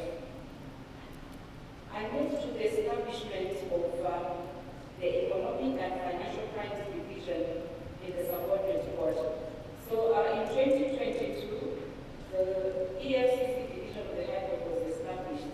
So following that establishment, as was the case with these other cases, such as UPP cases, cases to do with children in conflict with the law, the cohort of magistrates in the subordinate court, being the court of first instance in most criminal cases, were assigned. So this was an administrative move to just have a group of magistrates to deal with these cases. And that was for purposes of specialization and fast-tracking of the cases. So Lusaka at the moment, we have 8 magistrates. But then in 2023, the Chief Justice created the Economic and Financial Crimes Division in the subordinate court by Section 3A of the Subordinate Court Amendment Act number 23 of 2023. So the division hears criminal cases only. So I will not go through the sitting of the court. I will take you to the rules that are a bit problematic. I'll go to the finding of the charge sheet and the service.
governance issues due to time.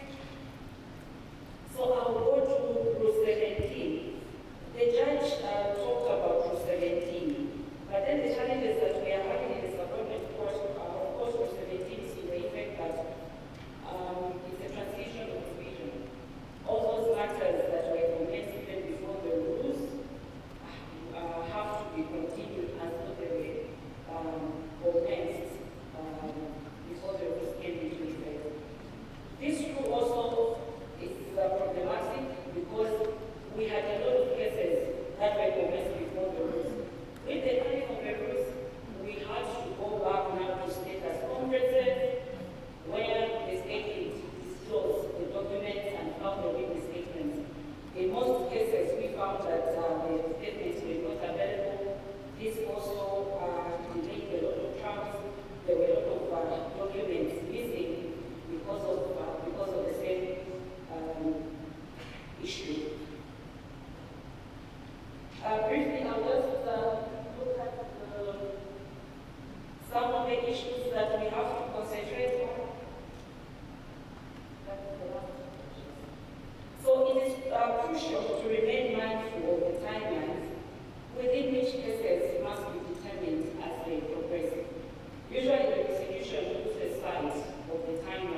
the end of the day, they'll tell you that, oh, we thought the cross-examination would take long, so we only prepared one witness, which is problematic. So let's be mindful of the timelines so that at the end of the day, we can achieve. And thank you.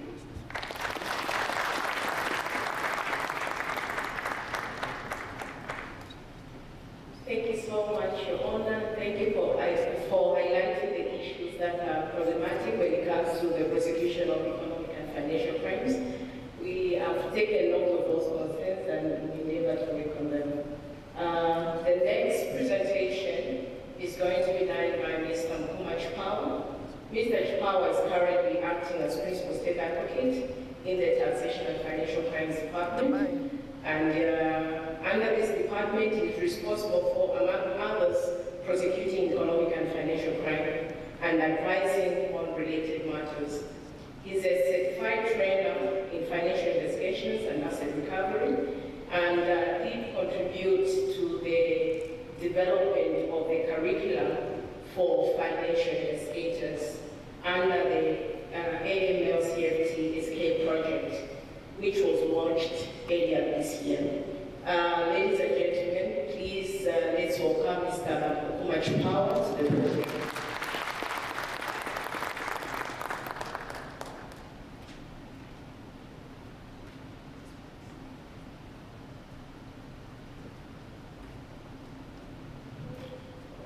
Good afternoon, ladies and gentlemen, distinguished guests, and allow me to write on the articles that have already been given in the interest of time. Is a brief presentation. So I will go into extreme details of the presentation in the time that I'm given. Of course, I feel it is very important that we give politics as a focus of how we prosecutors reacted to the pronouncement that were made by the EFCC courts, as courts. Traditionally, of course, we already had the GBC courts, and from those GBC courts, we realized that there were a number of benefits of having specialized courts with specialized prosecutors. For those of us who were practicing prosecuting for financial crimes and asset recovery, we found this to be a very interesting thing that was happening. We wanted to, for example, read benefits that were observed is fast track courts. Specifically, I would like to look at the GBC courts, where it was noted that with the creation of the GBC courts, there was an opportunity, especially for prosecutors to get additional trainings, especially those who were specifically assigned to those courts.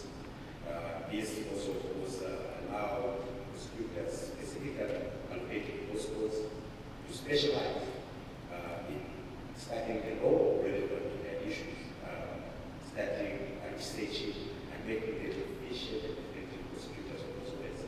This, of course, is also people who were dealing with financial crimes, financial crimes, offenses, and related offenses, of course, gave us an opportunity to now specifically specialize in this area, giving us an opportunity to train the student, the necessary training, and also in the same way we have been operating in financial crime schools that are specialized, as we have stated, in creating a synergy between the prosecutors and the courts. So I will not go very much on the creation of the FCC courts in the language. I think Dr. Judge achieved a great job discussing those creation of those courts. But he also did talk about the creation of some of these courts. But what I just want to simply highlight is that though we have these two courts, like as Bill already said, we have the High Court Division and the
having prosecuted for some time now, financial cases, there was that anxiety. These are complicated cases, and complicated, they require a lot of documentation, they require a lot of witnesses. And by the very fact that the people of prosecution are in this can be exposed and have resources that are ending, you have to imagine they have 12, maybe 10 lawyers defending, and say, why do you need 4 prosecutors? But in most cases, you find at least 6 defense lawyers. And they are sure that there is a trial today the matter as low as they can, especially when they know that is bad for their crime. Okay. All right. So, as much as this was given, we put this anxiety as prosecutors. Also, it was a challenge also. We asked yourself, this was upcoming, and it was what we COVID. And not to do our contract, but I think from the time these rules came in March, we have successfully concluded so far about 6 cases already. And these were cases because of the number of witnesses and the number of challenges, such as for example, the case which has been concluded recently, some case to do with money skills. Well, and also the very fact that even if these rules say that we must conclude our matters within 6 months, even if these rules say that we must conclude these matters within 6 months, 5 months, then you should have been asking ourselves what is the consequence. No one's concluding the matter within 6 months. So, from the prosecutor's perspective, the issue was what was the purpose for creating these rules? The purpose was simply to ensure that matters are not delayed, which deal with financial crimes. I think there's a famous case of the case which started sometime in 2004, I think, and was concluded in 2022.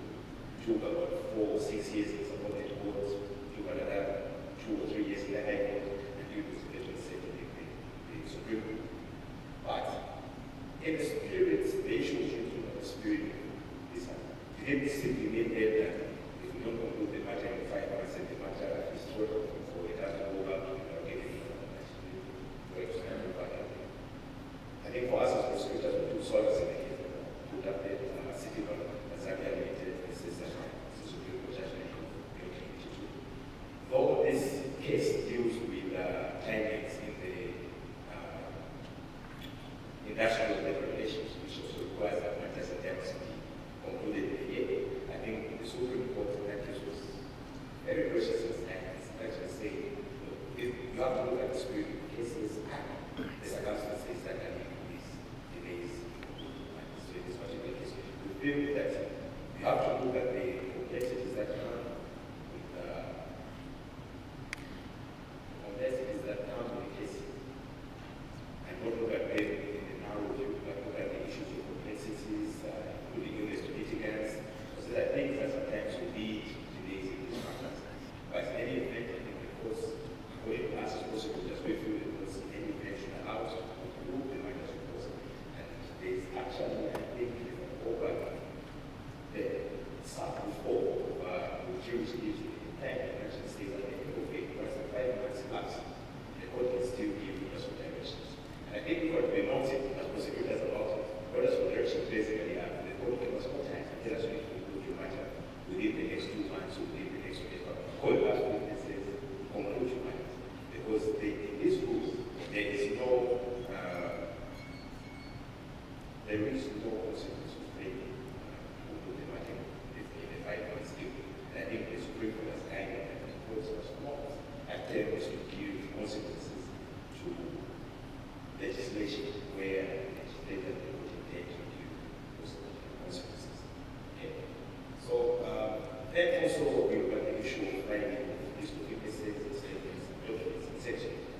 So on this particular issue, we're going to talk about this demanded a change of culture in us prosecutors and civil court. Previously, we did not need to file the witnesses, we did not need to say the documents and actions to strike language. And it's an issue when we sit up with prosecutors, when these rules were coming in, which was the staff, because they want to move from we did not move forward. I wanted to continue in the way that we did matters before. If I have a bad witness today, I simply call everything this witness was mine, we fix it, we continue the trial. But now with these rules, we were required to do all these things. Okay. So, trade draft conference, case plans, I think these things were talked about. But maybe I want to highlight and say that when you look at these rules generally, I think they're more strict for us as prosecutors. They require a lot from us as prosecutors. If you see the pre-defense and case plans, they don't even require the defense to submit the names of the witnesses that they want to apply. They simply have to pass a list of documents. In comparison with our schools of state, the list of witnesses or the witnesses were calling, and in fact, telling the witnesses were calling is proved them to be problematic in some cases because those witnesses are still showing up. So, in any event, I wish that I had a bit more time so I can not rush through this presentation, but perhaps an interesting innovation in these rules is related, which makes innovation to use of contribution of person and witnesses or accused persons to attend proceedings or testify and give evidence. I think that one is one of the interesting innovations. And that's what I will be towards time. So thank you very much, Mr. Chairman.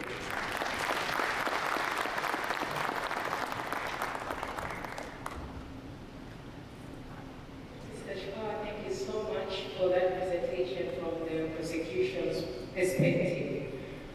In the interest of time, we are going to allow 2 questions only from the audience. If there are any questions, we'll take 2 questions.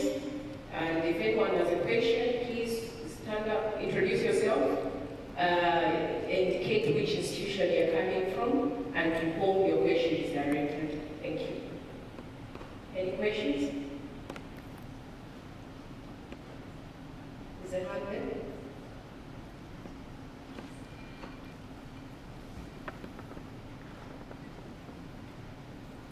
So please introduce yourself and ask your question and indicate to which presenter the question is directed. Afternoon. One knows my name. I'm from NPA, Mungu office. My question is directed to Honorable Mukia. How many cases do you have ever since the economic crime court was created here in Lusaka as compared to outside Lusaka? Answer for you to say.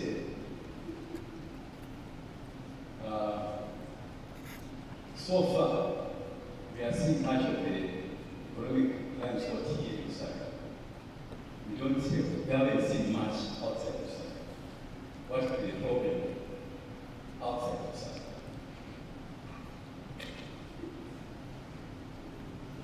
Thank you.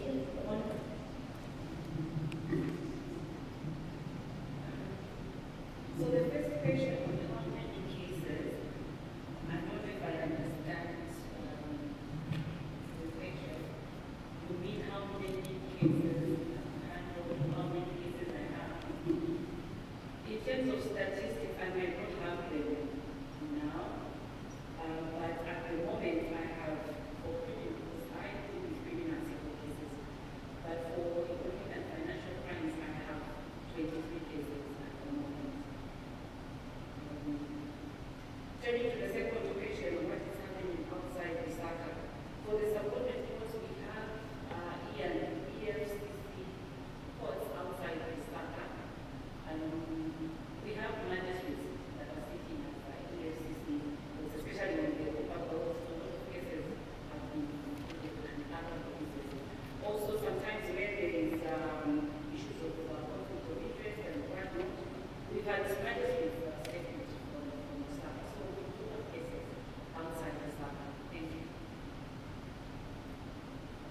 Thank you, Your Honor.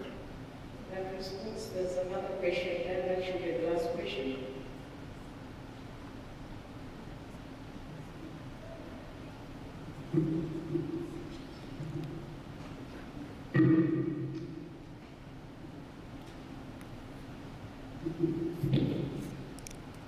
Good afternoon. My name is Mrs. Mungu from NPA Kabwe. My question is addressed to the judge.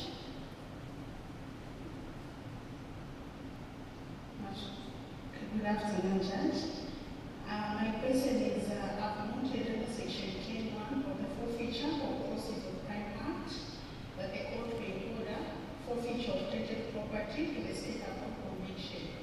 And further, Section 18 of the same Forfeiture of Proceeds of Crimes Act allows for the registration of foreign forfeiture orders through the Mutual Legal Assistance in Criminal Matters Act, Chapter 98. My question is, in cases where the Economic and Financial Crimes Court identifies unquantified properties owned by the accused in a foreign jurisdiction, how does the court ensure enforcement of the forfeiture orders across borders, particularly when the foreign jurisdiction is subject to the Foreign Judgment Reciprocal Enforcement Act, Chapter 76. So I wanted to know what rules and procedures are there for enforcing such orders, and how does the court ensure compliance with these provisions regarding properties in foreign countries? Thank you. Thank you so much, Mrs. Mungo. Your question is one actually that is very novel. In my knowledge, I think we've never had any registration for forfeiture orders. However, I believe the procedure should be just as similar as any registration of foreign judgment overall. And I think they are rules that speak to how that can be registered and recognized and then implemented in this country. So if there is a recognition that perhaps maybe they are properties that are subject to a foreign forfeiture order that are within the country, I think the Act also speaks to the procedure for the same. And I believe through mutual legal assistance, and then there are also the rules that govern how the mutual legal assistance operates as well. We can enforce it within this country. And it's obviously countries who we are in agreement with, especially the mutual legal assistance. I wish I could have been a little bit more helpful to you in terms of specific regulations and rules. But I think a careful reading of the issues around foreign orders in the Forfeiture Act will also assist you. And I believe not only just under Section 10, I think if you go to the miscellaneous and general provisions, it also covers the same thing overall. But otherwise, as long as there is agreements, especially under mutual legal assistance, and if we are in other agreements, especially conventions with foreign countries, all judgments, including judgments under forfeiture, will operate as long as the property, the realizable property is within this country, they can be actually enforced. Thank you so much, my lady. Distinguished ladies and gentlemen, please join me in appreciating my panel for the wonderful job that they've done, for the comprehensive research.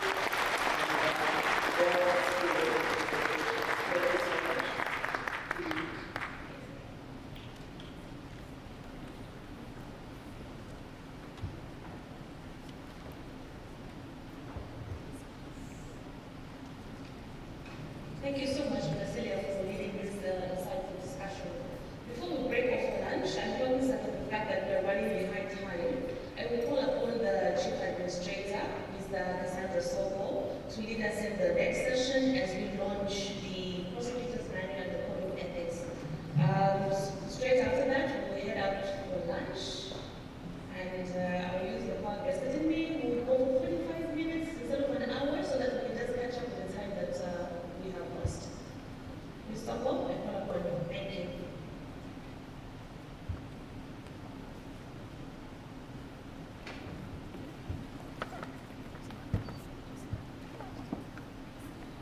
Good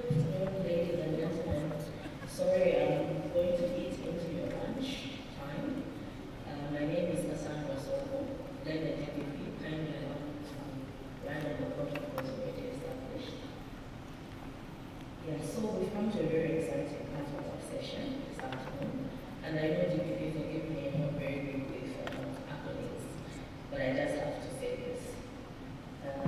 You have consistently been very courageous in innovation and also blazing the trail.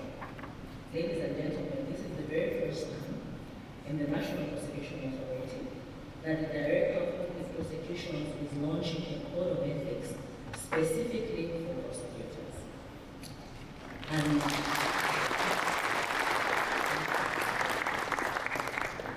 it's a very big honor on my part. I'm not only the acting chief administrator, but also one of the relics at the National Prosecution Authority, who also has a story to tell about the Prosecutor General, Madam Mano. I think my very first experience or interaction with the UN was made even more pleasurable and manageable because she helped to guide me through the system. And I would like to recognize you for that, Madam Mano. Thank you very much for honoring us in the process today. Without further ado, I'd like to call upon all of us, please. I think the DPP deserves a standing ovation for, for the development of the Code of Ethics. As we welcome him to the podium, let's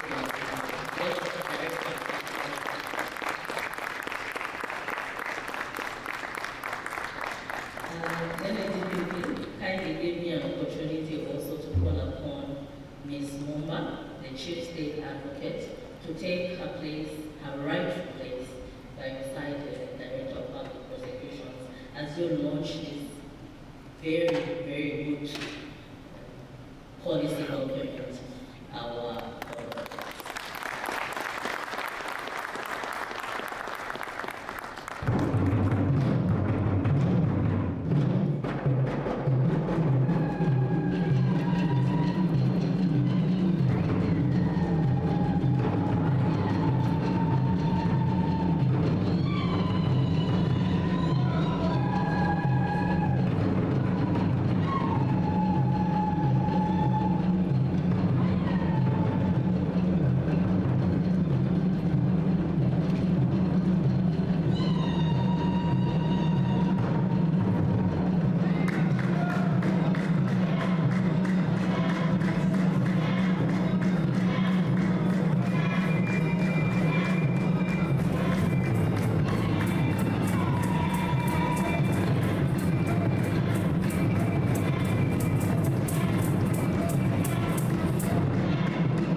And of course, here they are. And this code of ethics for prosecutors, this prosecutors is a very serious one. This is a very, very serious code. But I'm proud that together we've managed to develop it and that we can launch it for the first time. Legislation has required us to operate with the court. We've not done so in the past, but going forward, we shall be guided by this court. Again, prosecutors' manual, we are going to have a smaller version that our prosecutors can carry to court, and you'll be guided by this.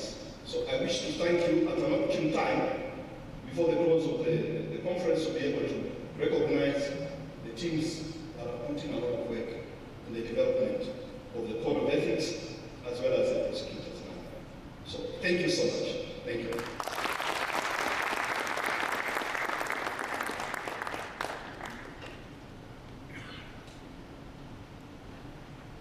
Thank you so much, DPP. In my 18 years at the NPA, I'm so happy to see this moment as happy a part of ethics. This really is a milestone that we have achieved collectively, and really we should give ourselves a pat on the back. So another round of applause. At this point, we will break off for a quick lunch for 45 minutes, seeing as we're behind time. So I will invite the high table and the heads of institution and our speakers to head out to the room where tea was served. That is where the lunch will be served. And the rest of us delegates, we will be served in the old wing, and we shall be ushered out by the ushers who are at the back of the room. Thank you so much, and see you at the here. Enjoy the lunch.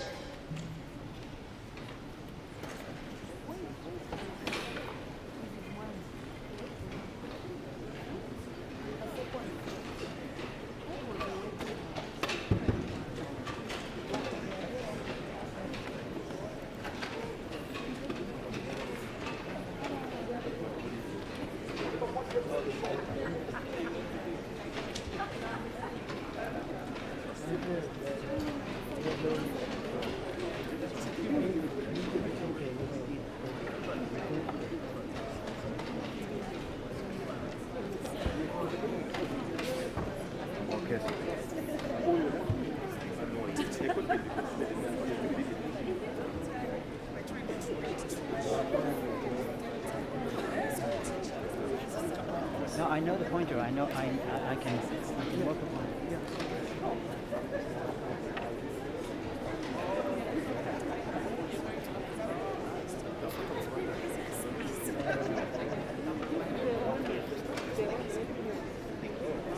Thank